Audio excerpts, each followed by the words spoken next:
संतोष देशमुख यांच्या हत्या प्रकरणात आता मोठी अपडेट आली आहे आणि मुख्यमंत्री यांनी स्वतः त्यांचे राजीनामा, धनंजय मुंडे मंत्री जे आहेत त्यांचे राजीनामा स्वीकारले आहेत, ते आज राज्यपाल इकडे सबमिट करणार आहे. कसं बघतायत तुम्ही या सगळीकडे? 2 दिवस अगोदर मी रात्री 12:12 मी पोस्ट टाकली होती की धनंजय मुंडेच्या 2 दिवसामध्ये राजीनामा होणार आहे.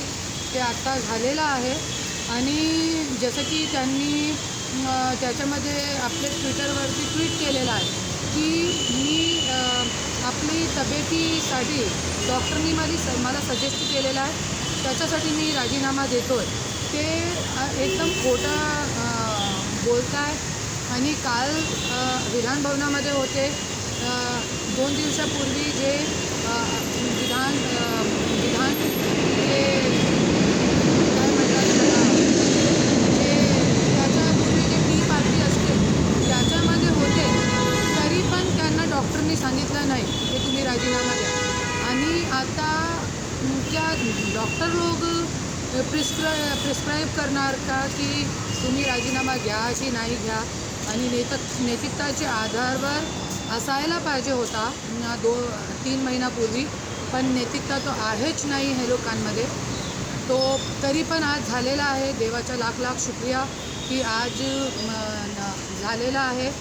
आणि याचे पुढे पण आम्ही शांत बसणार नाही. जसं की धनंजय मुंडेंनी आणि वाल्मिकरांनी सांगितलं होतं की जे लोक आरोपी आहेत त्याचा आरोप सिद्ध झाला तो 100% त्यांना फाशीची सजा झाली पाहिजे. तर त्यांची मागणी पुरी करा. आणि आमची जे मागणी आहे, माझी स्वतःची जी मागणी आहे, जसं की काल जे व्हिडिओ बघितलेला आहे, फोटो बघितलेले आहे, त्याच्यामध्ये संतोष देशमुख जे मृतदेह होता त्यांचे मृतदेह तोंडावर लघवी करण्यात आलेली आहे. तो मी एकच बोलते की हे जे लघवी आहे ही माणुसकीवर केलेली आहे, प्रशासनावर शासनावर केलेली लघवी आहे.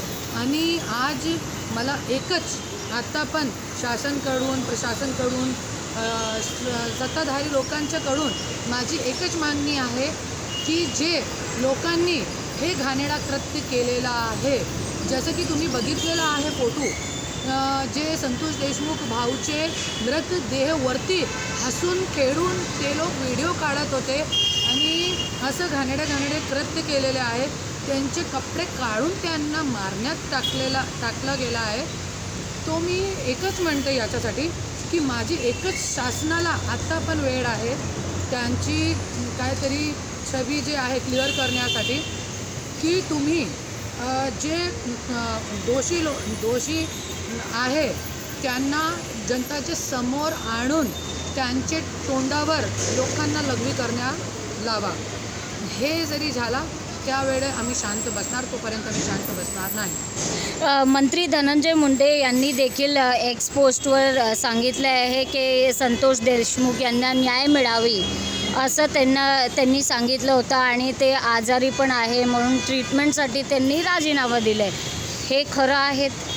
नाही, हे सगळं बनावटी नाटक आहे आणि त्यांची सवय आहे, हे अगोदरपासून त्यांची सवय आहे की खोटे नाटक करून ज्यावेळे लोकांच्या समोर जावं लागते त्यांना स्वतःची सेफ साईड करण्यासाठी हे ट्रम्प कार्ड आहे त्यांची जे तब्येतीचे भावना आहेत ते त्यांचे ट्रम्प कार्ड आहे स्वतःला सेफ करण्यासाठी. या सगळ्या प्रकरणामध्ये तुम्हाला काय वाटते? फक्त राजीनामा देणं आणि घेणं इतपत एवढं बस झालं? तुम्हाला असं वाटते न्याय मिळालं म्हणजे संतोष देशमुखांना? नाही, आता आम्हाला न्याय मिळाला नाही आहे. धनंजय मुंडेचा जे राजीनामा आहे ते आमच्यासाठी न्याय नाही आहे. ते तर व्हायला पाहिजे होता, क्योंकि धनंजय मुंडेंनी स्वतः सांगितलं होता की वाल्मिक कराड माझा व्यक्ती आहे, त्याच्यासाठी राजीनामा मागितला गेला. पण जोपर्यंत जसं फाशीची सजा होत नाही तोपर्यंत आम्ही शांत बसणार नाही आणि आम्हाला न्याय मिळणार नाही. जोपर्यंत संतोष देशमुख भाऊचे आरोपींना फाशीची सजा व्हायलेपर्यंत आम्हाला न्याय भेटणार नाही. जोपर्यंत फाशीची सजा झाली तोपर्यंत आम्हाला असं वाटेल की आम्हाला न्याय भेटला.